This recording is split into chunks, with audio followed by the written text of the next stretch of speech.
name is Keegan Cooper, and this is Story Behind the Story. This week we'll talk to Rachel about Vibe in the Bill, Justin Quick about Bearcat Sports, and later on we'll catch up with Sarah about the Ghost Podcast update. But first off, we're going to talk to Justin. He's here with us. How you doing, Justin? Pretty good today. How about you? I'm doing good. You know, it's a little rainy, but I'm still doing good. We're still having a good day. But let's talk about some Bearcat football. So October 20th, we saw them get the win. Can we talk a little bit? How was that game? How did that all turn out?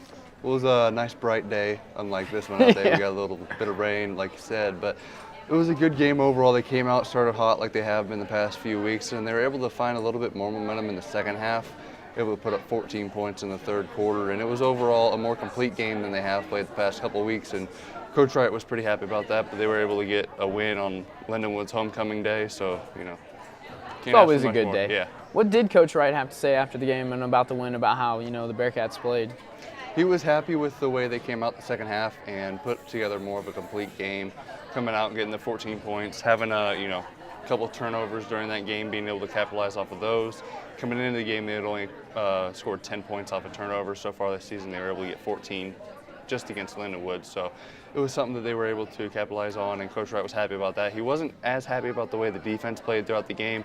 They gave up quite a few big plays and, quite a bit of yardage, almost 300 yards, and they gave up 17 points to Lindenwood, so he wasn't extremely happy about the way they played, but also he was just happy to get the win. So at this point in the season, how do you think the players as a team, kind of as Northwest football in general, how do you think they're feeling? Like, what's kind of the mood? What's the mood that they have on? Well, I think they go into every game confident they're going to win the game. One of the phrases Coach Wright has said is that they look like they go in, they know they're going to win the game. They don't go in hoping to win the game or knowing they have a chance. They go in knowing they're going to win the game, and that's one of the things that helps the team be so confident on the field. And even when they get down, they're able to, push back and regain the lead quickly. And I think they're very confident right now. They have the sole possession of first place in the conference, and they really control their own destiny. They go out there, do what they're supposed to do, take care of their own things, and I think they're going to win the rest of the games so far this season. And it's where they want to be. They came into the season hoping, have a chance to control their own destiny. It's right where they want to be. So first place in the conference, but if we look at it, is there still something that we can look at as a whole that the Bearcats need to pinpoint to kind of improve on for the rest of the season? They don't feel like they've played their best full 4 quarters yet. They've had stretches where they've played really good, and against like Emporia where they had a nice stretch of game there, but they still have those lulls, and they're trying to get rid of a lot of those lulls and be able to have a complete game and dominate for a full 4 quarters. We've talked all year kind of about, putting everything together, offense, defense, special teams. Could this be the game for Northwest where we see it, everything kind of comes together, we got the complete, complete game? This very well could be that game because they are going against a team where they're going to have, an easy time on offense. I see them having an easy time on offense. They're going to probably be able to shut down Northeastern pretty well on defense. I think their special teams last week showed that they're having more of an impact. They had quite a few runbacks on kickoffs and punts and stuff like that to give their offense very good field position. They only started inside their own 30-yard line one time, so they had good field position throughout the game, and they were able to force a couple turnovers, so they were able to have a more complete game. But I think this could be the week that we see them put it all together and be able to take that next stride and get to where they want to be heading into the playoff. I want to thank you for joining me and talking to me about, Bearcat football this week, Justin. We're going to take a short break, and we'll be right back with some story behind the story. Stay tuned.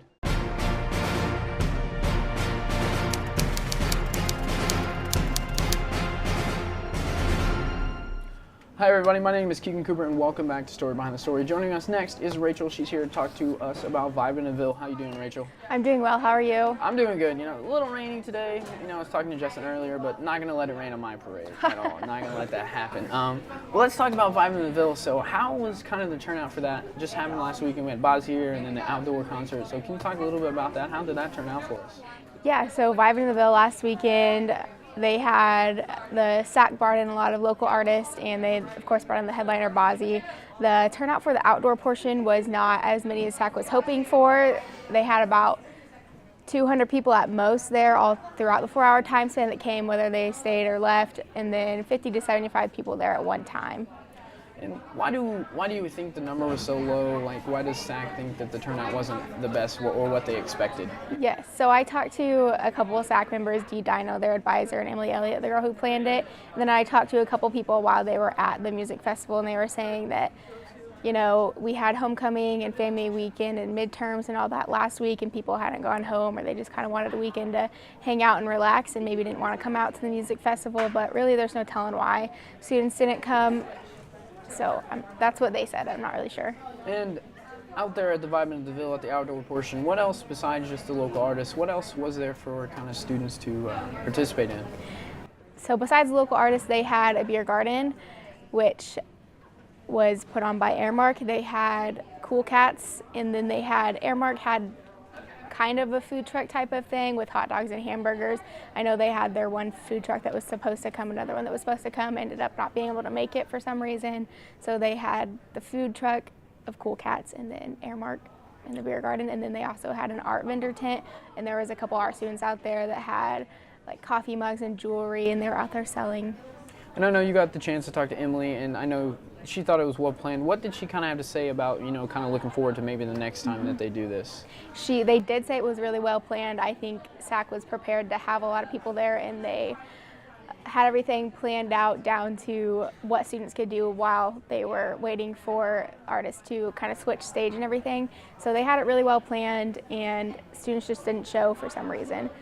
What did students that went attend, what did they have to say? I mean, I know ticket attendance wasn't as high as it was in previous years, but what did they have to say kind of about it? Ticket attendance wasn't as high in previous years, but Emily did mention that students stayed at the concert the entire time. I know, or she said that a lot of the times at the Chase Rice concert or previous concerts, people had left in the middle of it, and the audience at this one, she said they stayed the whole time. They were all really happy, and it brought in a different student group. There was more diversity there, and she said that they really liked the intimate feel of the concert, and it was Bozzy's first college performance, so it was cool for Northwest to be able to say that they had Bozzy here for the very first time.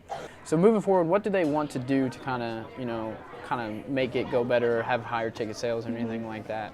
Dee Dino did mention that one thing SAC kind of lacks in is promotions. It used to be that posters and flyers used to do it, and students would go from that, but now it's moved towards more the digital side, and they're trying to learn how to promote through that. So I know that they were talking about maybe seeking out individuals who can promote specifically for the SAC concert, and maybe dividing that into being one role and their only purpose is promotions.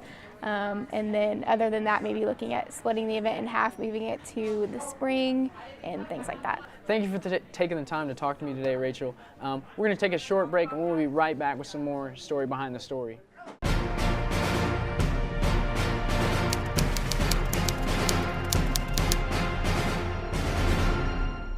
Hi everybody, welcome back. I'm Keegan and this is Story Behind the Story. Joining me next is Sarah. She's here to talk to us about the Ghost Podcast update. And I'm super excited. Spooky season. How are you doing, Sarah? Doing good, you? I'm doing great. A little rainy, but Halloween's around the corner and I'm excited. But Ghost Podcast update. So kind of what is this all about? What is this podcast about? Just these two guys that had the idea to start a podcast. It was like last February. February actually. And around that time, they were like, well, let's just make a podcast. They just jumped right into it, and they actually had to spend quite a bit of their money on it, but they live off campus, so it's super easy for them to come on and off, and then they save money from not being here. No, renter's insurance or anything. So basically what the podcast is about, they go around and talk about true crime stories, a little bit paranormal, but some of them, two of them, one of them's skeptical. So he's like, I always want to look for the facts and everything, and he's the one that researches everything too. His name's Mason Arnold, and it's produced by two guys, Mason Arnold and Tyler Babes. So. I got you. And what's the basis? Where do they go to find these stories, the paranormal? Do they go around, travel? Kind of where does the podcast take place?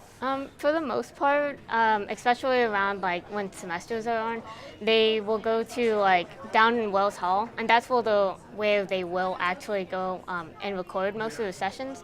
But over the summer, they were able to go to Brumley, Missouri, and I think there are other places that they've been to as well.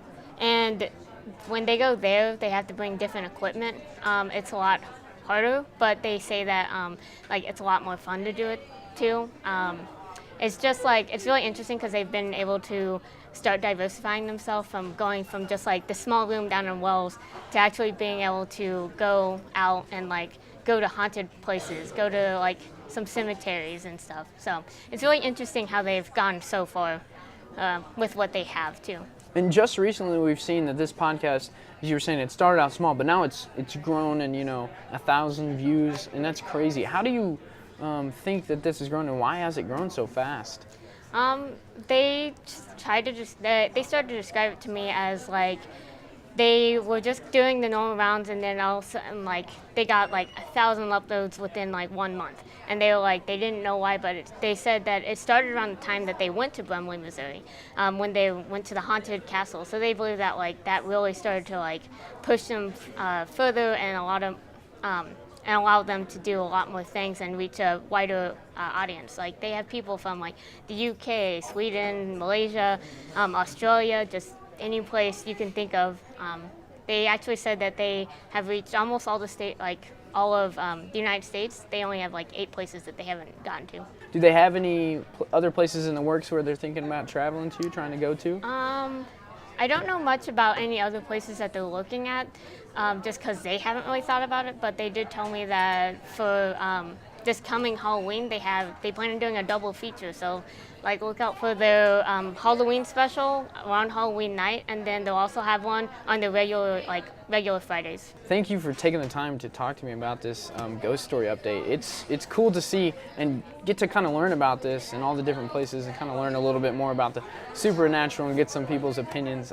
But thanks, Sarah, for taking the time to join me today. And I want to take the time to thank all of our guests here on Story Behind the Story. Rachel for talking to us about Vibe in the Village, Justin about Bearcats Sports, and Sarah about the Ghost Story podcast update. You can catch Story Behind the Story live on Facebook and KZLX at 12 on Thursdays during Student Media Day, or Monday through Thursday at 6:30 p.m. on KNWT Channel 8.